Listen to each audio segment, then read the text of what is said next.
देख रहे हैं नेशन व्यू बीना त्यागी के साथ। रात के 8 बज चुके, हाजिर हैं देश और दुनिया की हर उस खबर के साथ जो बनी दिन भर की सुर्खियां।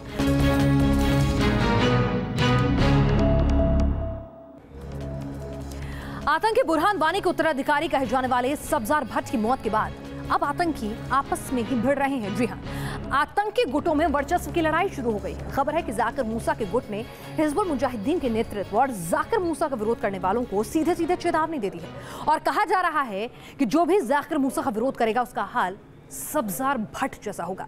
वहीं भारतीय सेना दहशत के चेहरों को मौत के घाट उतारने के लिए मिशन क्लीन पर आगे बढ़ रही है। आतंक के कुनबे में घमासान मचा है। वर्चस्व की लड़ाई में दहशतगर्द एक दूसरे के खून के प्यासे दिखाई दे रहे हैं। घाटी में दहशत का नया वीडियो सामने आया है जिसमें आतंकी मूसा के समर्थन में वीडियो जारी किया गया है। वीडियो में 3 आतंकी नजर आ रहे हैं। तीनों आतंकी जाकिर मूसा के समर्थन में नारे भी लगा रहे हैं। जाकिर मूसा हिजबुल का आतंकी रह चुका है। खबर है कि जाकिर मूसा के गुट ने हिजबुल मुजाहिदीन के नेतृत्व और जाकिर मूसा का विरोध करने वालों को सीधे चेतावनी दे दी है कि जो भी जाकिर मूसा का विरोध करेगा उसका हाल सब्जार भट्ट जैसा होगा। कहा जा रहा है कि कई लोकल आतंकवादी रियाज नाइकू को अपना लीडर मानने को तैयार नहीं हैं। आतंक के घर में खलबली है। इस बीच भारतीय सेना घाटी में आतंकियों की तलाश के लिए सेना बड़े पैमाने पर सर्च ऑपरेशन चला रही है। जम्मू कश्मीर के सोपोर में सेना के ज्वाइंट ऑपरेशन में 2 आतंकियों को मार गिराया गया। आतंकियों के पास से भारी मात्रा में गोला बारूद बरामद हुआ। 2 AK-47 राइफल, 5 मैगजीन और भारी मात्रा में बारूद बरामद हुए। जो मिलिटेंट्स अंदर थे उनको कई बार मौके दिए सरेंडर करने के लिए, लेकिन इसके बावजूद हमारे पे भारी मात्रा में फायर डाली थी और इस फायर के जवाब में हमने उन दोनों टेररिस्ट को, मिलिटेंट्स को मार गिराया। पिछले 11 दिनों में कश्मीर में 17 आतंकवादी मारे गए। घाटी में दहशत फैलाने को लेकर सेना को कई पुख्ता सबूत हाथ लगे। बताया जा रहा है कि सेना ने आतंकवादियों की बातचीत के कॉल को इंटरसेप्ट भी किया है। ऐसे में आतंकवादियों के फौज की खबर आने के बाद सेना और भी मुस्तैद हो गई है। Team news nation. चलिए, तो एक तरफ सेना ने ऑपरेशन क्लीन स्वीप जो है वो घाटी में रखा हुआ है, जिस ऑफेंसिव रणनीति के तहत सेना ने लगातार सर्च ऑपरेशन और आतंकियों की धरपकड़ तेज की हुई है। इस बीच आतंकियों के बीच वर्चस्व की ये जंग जो है सेना के लिए यकीनन अच्छी खबर है। आगे बढ़ते हैं। दिल्ली के सीएम अरविंद केजरीवाल मुसीबतों में फंसते नजर आ रहे हैं। रिश्तेदार के खिलाफ शिकायत करने वाले राहुल शर्मा पर अब हमले की कोशिश हुई है।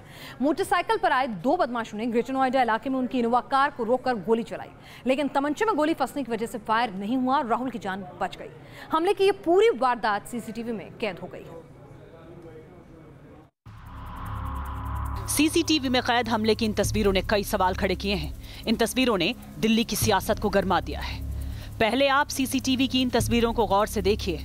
बाइक में सवार 2 लोग एक कार में बैठे शख्स को गोली मारने की कोशिश कर रहे हैं। गनीमत ये रही कि गोली चली नहीं। पहली नजर में यह घटना एक साधारण वारदात लग सकती है, लेकिन जिस शख्स को गोली मारने की कोशिश की गई है उसका नाम राहुल शर्मा है।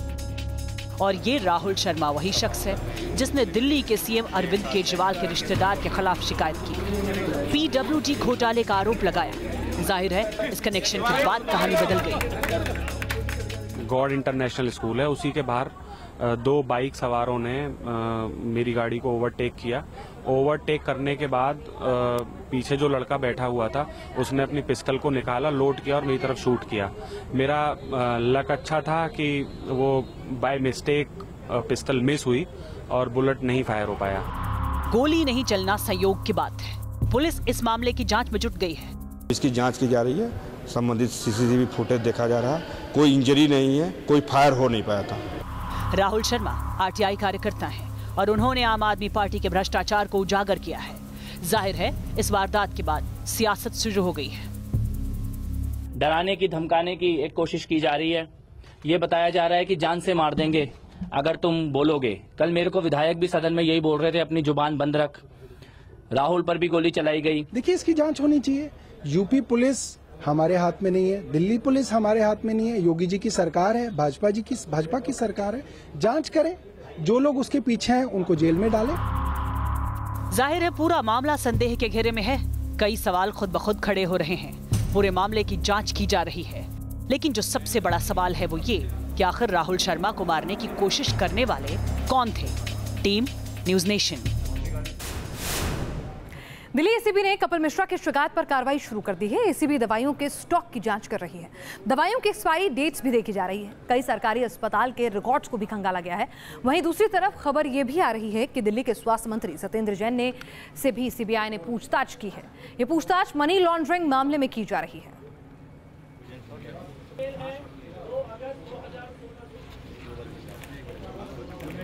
अब क्या है?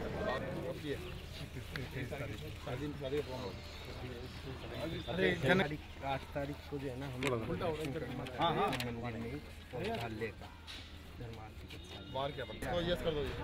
हाँ करो। एक दिन जो मेडिकल कैंप है जी 19 के अपने पालना और भजन सिंह। हाँ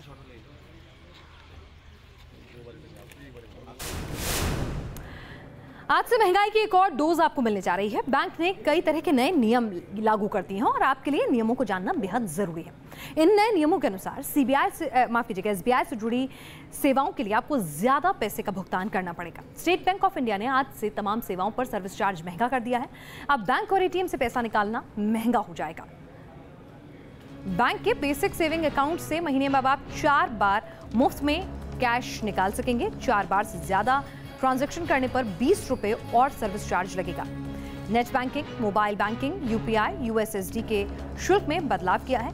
1 लाख तक के ट्रांसफर पर 5 रुपए चार्ज, 1 लाख से 2 लाख तक के ट्रांसफर पर 15 रुपए का चार्ज, 2 से 5 लाख तक की रकम पर 25 रुपए का शुल्क आपको ट्रांसफर करने पर अदा करना होगा। यहाँ भी सर्विस टैक्स का अलग से झटका लगेगा।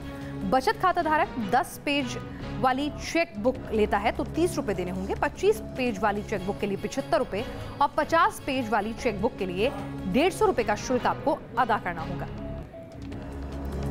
अब सवाल यह है कि एक तरफ तो मोदी जी कहते हैं कि भाई डिजिटल इंडिया बनाएंगे, इंटरनेट बैंकिंग को बढ़ावा दीजिए और आप नेट बैंकिंग जो है उसको बढ़ावा दीजिए। वहीं दूसरी तरफ अगर देश का सबसे बड़ा बैंक इस तरह की सेवाओं पर अतिरिक्त पैसा वसूलेगा, सर्विस चार्ज उन पर लगाएगा या फिर शुल्क लगा देगा, तो फिर बताइए कि एक आम आदमी बैंक जाना ही शायद बेहतर समझेगा बनस्पत इस तरह का शुल्क चुकाने के। आगे बढ़ते हैं। क्या यूपी में अपराधियों को डर लग रहा है? ये सवाल इसीलिए पूछा जा रहा है क्योंकि सूबे के डिप्टी सीएम केशव प्रसाद मौर्य ने बीजेपी के कार्यकर्ताओं से जब ये सवाल पूछा था तो जैसे जवाब की उम्मीद उन्होंने की होगी, यकीनन केशव प्रसाद मौर्य को जो जवाब मिला वो उनके मन माफिक नहीं था। आखिर मेरठ में क्या हुआ जब केशव प्रसाद मौर्य ने कार्यकर्ताओं के सामने ये सवाल रखा, देखिए इस रिपोर्ट में। क्या जो अपराधी है वो डरा हुआ इसमें नहीं महसूस कर रहा? डरा हुआ महसूस नहीं कर रहा? अभी नहीं कर रहा? ठीक है। डिप्टी सीएम केशव प्रसाद मौर्य को सुना आपने। मेरठ में बीजेपी पदाधिकारियों की बैठक ले रहे थे। इसी दौरान बेहतर कानून व्यवस्था को लेकर वो दावा करने लगे, लेकिन जब बीजेपी कार्यकर्ताओं ने कहा कि अपराधी बिल्कुल नहीं डर रहे हैं, इतना सुनते ही डिप्टी सीएम ने बात बदली और कहा कि आगे उन्हें डरना होगा या यूपी छोड़ना होगा। मैं आपसे फीडबैक ले रहा हूँ कि पहला जिला है जहाँ से मुझे फीडबैक डर नहीं रहा, उसको डरा देंगे, डरा देंगे। नहीं ठीक है, सच बोलिए, उसको डरा देंगे, या तो वो अपराध छोड़ देगा या तो उत्तर प्रदेश छोड़ देगा। डिप्टी सीएम केशव प्रसाद मौर्य मेरठ नगर निकाय चुनाव के साथ साथ 2019 की तैयारी को लेकर कार्यकर्ताओं में जोश भरने गए थे। इस दौरान उन्होंने केंद्र सरकार की उपलब्धियां भी गिनाई।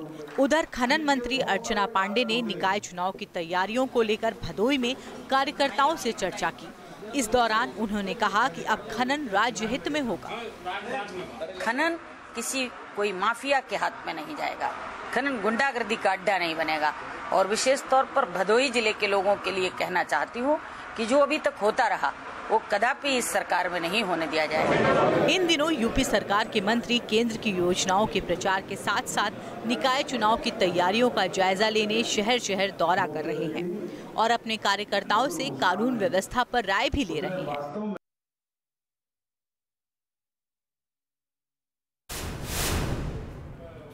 यूपी के कानपुर देहात में तमंचा लेकर एक लड़की का सड़क पर खूब ड्रामा हुआ जो सुर्खियों में रहा। बताया जा रहा है कि लड़की अपने प्रेमी से नाराज थी और लिहाजा जान देने आई थी। हालांकि पुलिस ने लड़की को गिरफ्तार कर लिया है। हमीरपुर में तमंचे के बल पर दूल्हे को अगवा कर लेने के बाद कानपुर देहात में अब तमंचे पर तमाशा एक लड़की ने किया। बताया जाता है कि लड़की अपने प्रेमी से नाराज थी। नाराजगी इस कदर कि प्रेमिका तमंचा लेकर सड़क के बीचों बीच खड़ी हो गई और जान देने की धमकी देने लगी। सड़क पर लड़की तमंचा लेकर खड़ी रही और आसपास के लोग नजारा देखते रहे। किसी ने लड़की को रोकने या फिर उसे समझाने की हिम्मत नहीं दिखाई। इस बीच मौके पर खबर पाकर एक दरोगा जी भी पहुंच गए, जो कभी लोगों से बात करते तो कभी लड़की से, मगर लड़की तो मानो टस से मस होने को तैयार नहीं थी। आखिरकार थोड़ी देर बाद लड़की किसी तरह से मानी और उसने तमंचा दूसरे को थमा दिया। गनीमत ये रही कि तमंचे में गोली नहीं मिली। ये पूरा वाकया रसूलाबाद थाने का है। हालांकि इस पूरे मामले में पुलिस की कार्रवाई भी सवालों के घेरे में, क्योंकि लड़की की गिरफ्तारी के लिए कोई भी महिला कांस्टेबल मौजूद नहीं थी। दरोगा खुद ही अपनी गाड़ी में बिठाकर लड़की को थाने ले गए। Team news nation. जब प्रशासन पर से विश्वास उठता है तो इसी तरह से लोग जो हैं वो इस तरह की हरकतें करते हैं, ड्रामा क्रिएट करते हैं, कानून व्यवस्था अपने हाथ में लेने की कोशिश करते हैं। अब आपकी मुलाकात कराते हैं भविष्य के उन प्रशासनिक अधिकारियों से जो हमारे देश की बागडोर नीतियां तय करने वाले हैं। जी हाँ, सिविल सर्विस परीक्षा के नतीजे आ गए हैं और देश को मिले हैं नए प्रशासनिक अधिकारी। और जब भी सिविल सर्विसेज का जिक्र आता है कुछ तस्वीरें जहन में उभरती हैं। एक ऐसा सपना जो देश के करोड़ों युवा देखते हैं लेकिन साकार कुछ ही कर पाते हैं। तो आईएएस में सिलेक्ट होने पर देश को नई दिशा की तरफ ले जाने वाली जिम्मेदारी जिन नौजवानों के कंधों पर है, किस तरह से उन्होंने परीक्षा पास की और अब कैसा अनुभव कर रहे हैं और देश को लेकर क्या नीतियां होंगी, देखिए हमारी इस रिपोर्ट में। एक मजाक जब सच साबित हुआ तो नंदिनी केआर जिंदगी के सबसे बड़े इम्तिहान में टॉप कर गई। एक हफ्ते से नंदिनी केआर अपने दोस्तों के निशाने पर थी। नंदिनी ही आईएएस टॉप करेंगी, दोस्त बार बार यही कहकर चढ़ाते थे, लेकिन यही बात सच साबित हो गई। इसका क्रेडिट किसको देना चाहेंगे? पूरा सोसाइटी को और as a part of society family को भी। दूसरे स्थान पर अमृतसर के अनमोल शेर सिंह बेदी हैं। पूरा परिवार अनमोल की शानदार सफलता का जश्न मना रहा है। सर एक्चुअली मेरा इस बार सेकंड रैंक आया UPSC civil service examination. This is my first attempt. इसके पीछे आई थिंक आपने सक्सेस एट्रीब्यूशन पूछा तो of course I think in the front end मैं वर्क कर रहा था, but my family played a very important role in the back end. They continue to support me. Allahabad की सौम्या पांडे की उपलब्धि भी बेमिसाल। अपनी पहली कोशिश में सौम्या ने चौथा स्थान हासिल किया है। सर इसका कोई फॉर्मूला नहीं है, इसमें बस ये है कि तैयारी में सही स्ट्रैटेजी और गाइडेंस की बहुत ज़रूरत होती है। तो आपके जो टीचर्स हैं वो आपको सही गाइडेंस दे सकते हैं, बाकी आपको खुद पढ़ाई करनी होगी। तो अपनी खुद की स्ट्रैटेजी बनाना, उसको फॉलो करना रिलीजियसली, पेशेंस रखना और एक विल पावर और एक होप रखना कि हम कर सकते हैं। कुछ और टॉपर हैं जिन्होंने तमाम मुश्किलों को मात देते हुए सफलता की बुलंदियों को छुआ है। इसमें पुंछ के आमिर बशीर भी शामिल हैं। आमिर उसी सरहदी इलाके से हैं जहां पाकिस्तानी गोलीबारी से जिंदगी प्रभावित रहती है। आए दिन आप क्रॉस एलओसी में वो फायरिंग्स देखते हैं और आप शेलिंग्स देखते हैं, तो जो वहाँ की जो लाइफ है वो बहुत डिस्टर्ब रहती है। सो ऐसी जगह से निकलना और एक हम्बल से बैकग्राउंड से निकलने के बाद हमने सोचा कि हम अपनी मेहनत के बलबूते पे कुछ कोशिश करेंगे। आईएएस में सफलता हासिल करने का जश्न एम्स के ट्रॉमा सेंटर में भी मना। यहाँ नर्सिंग ऑफिसर के पद पर तैनात जोसेफ के मैथ्यू ने 574वां अंक हासिल किया। मेरा इंस्टीट्यूट से मेरा सपोर्ट किया, मेरा कॉलेज सीनियर्स फ्रेंड सारा बहुत सपोर्ट किया, इसलिए और सब लोग प्रेयर किया मेरे के लिए, अच्छा रंग आ गया। जिन के हिमांशु ने भी आईएएस की परीक्षा में सफलता हासिल कर अपने शहर और परिवार का नाम रोशन किया। हिमांशु को 44वां स्थान हासिल हुआ है। मेरा मोटिवेशन सोर्स मेरी फैमिली, मेरे टीचर्स और मेरे फ्रेंड्स हैं। फैमिली में मेरे बड़े ताऊजी हैं श्री राम कुमार जैन, उन्होंने मुझे बहुत सपोर्ट किया। आईएएस की परीक्षा में सफलता ज्यादातर छात्रों का अरमान होता है। आईएएस टॉपर्स का संघर्ष, उनकी सफलता छात्रों को प्रेरणा देती रही है। Team news nation. उत्तराखंड सरकार ने चारधाम यात्रा को सुरक्षित और सुगम बनाने की कोशिश शुरू कर दी है। चारधाम के रास्ते में कई हेलीपैड बनाए जा रहे हैं ताकि मुसीबत के वक्त हालात पर लोगों तक पहुंचने के लिए तुरंत राहत और बचाव का काम शुरू किया जा सके।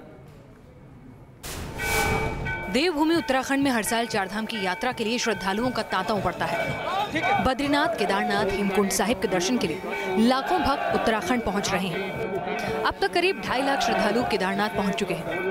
भक्ति की राह को सुगम बनाने के लिए उत्तराखंड सरकार ने भी कोशिशें शुरू कर दी हैं। स्थिति बहुत अच्छी है। मैं खुद ही पूरे केदार घाटी के अंदर भ्रमण करके आया हूं और हमने हेलीकॉप्टर से सर्वे किया। जगह जगह हेलीपैड बने हैं। कोई भी इवेंचुअलिटी होगी तो हम हेलीकॉप्टर से लोगों को निकाल सकते हैं और काफ़ी हेलीपैड रास्ते में बने हुए हैं, मार्ग में भी बने हुए हैं। चारधाम की यात्रा काफी मुश्किलों से भरी होती है। पहाड़ी रास्ते और उसमें लैंडस्लाइड का खतरा लगातार बना रहता है। ऐसे हालात से निपटने के लिए युद्ध स्तर पर काम किया जा रहा है।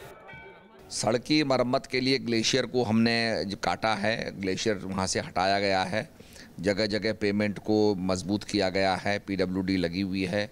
जगह जगह शौचालय बनाए हैं, टेंट लगे हुए हैं। हाँ, थोड़ा मौसम पैकअप हो जाता है। 2 बजे के बाद वर्षा हो जाती है, ठंडी बढ़ जाती है, लोगों को निकलना पड़ता है और उसके लिए खच्चर भी लगे हुए हैं। कोई आदमी ज़्यादा दाम ले रहा है तो उस पर भी हम एक्शन ले रहे हैं और हमने आग्रह किया पर्यटकों से कि आप FIR लॉन्च कराएं, क्योंकि इस चीज़ को आप अनदेखा ना करें। सिखों के पवित्र धार्मिक स्थल हेमकुंड साहिब के दर्शन के लिए भक्तों का जत्था लगातार पहुंच रहा है। श्रद्धालुओं की सहूलियत को देखते हुए सरकार रोपवे और ऑल ट्रेन व्हीकल लाने पर विचार कर रही है।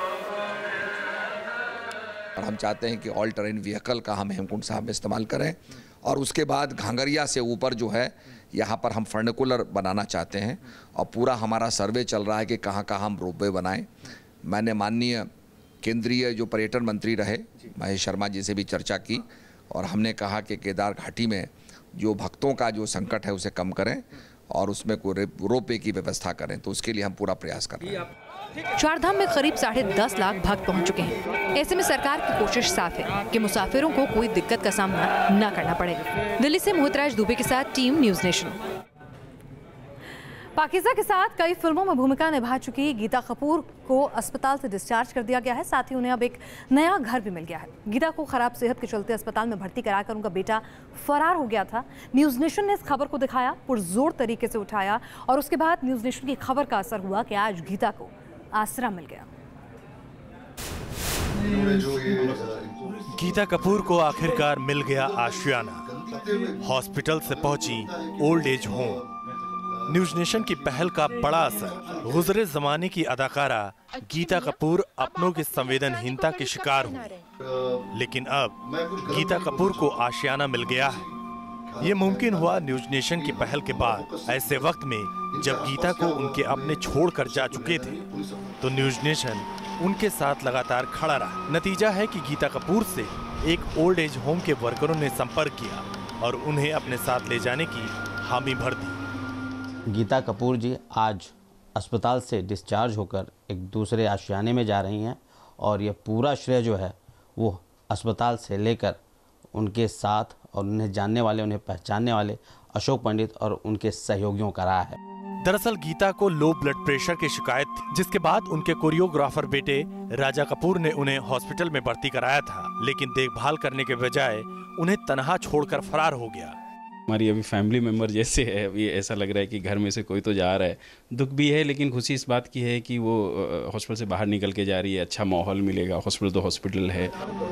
गीता की मदद के लिए फिल्मी दुनिया से डायरेक्टर अशोक पंडित भी आगे आए। एडमिशन ही जो है वो ज़्यादा इम्पोर्टेंट नहीं है। एडमिशन के साथ साथ अर्चना जी, हम जितने भी लोग हैं इसको फॉलोअप करते रहेंगे। रोज़ जाके मिलेंगे इनसे, इनको इनकी देखभाल करेंगे और बहुत अच्छा आश्रम है वो। देखिए, आप ही लोगों की वजह से, मीडिया की तरफ से, आपके चैनल के वजह से जो सपोर्ट मिला है, जो रिस्पेक्ट मिली है, उसी का नतीजा है आज सब। इसमें कोई दो राय नहीं है, क्योंकि मीडिया बहुत इंपॉर्टेंट रोल प्ले करता है। गीता के मुश्किल वक्त में बेटे ने तो साथ छोड़ा ही, बेटी भी उनके काम नहीं आई। पत्थरों के इंसान से घिरी गीता खुद को अकेला पाकर टूटने लगी थी, लेकिन न्यूज़ नेशन की कोशिशें रंग लाई और अब उन्हें नया आशियाना मिलने जा रहा है, जहां उनके सुख दुख को बांटने वाले तमाम लोग उनके साथ होंगे। गीता कपूर के बेटे राजा कपूर को अब तक पुलिस ढूंढ ही रही है, लेकिन न्यूज़ नेशन की मुहिम रंग लाई और गीता कपूर को नए आशियाने के रूप में जीवन आशा नाम का ओल्ड एज होम मिला। वीडियो जर्नलिस्ट इमरान सिद्दीकी के साथ शैलेंद्र सिंह, न्यूज़ नेशन, मुंबई। तो ये थी देश और दुनिया की हर अहम खबर हर पहलू के साथ नेशन व्यू।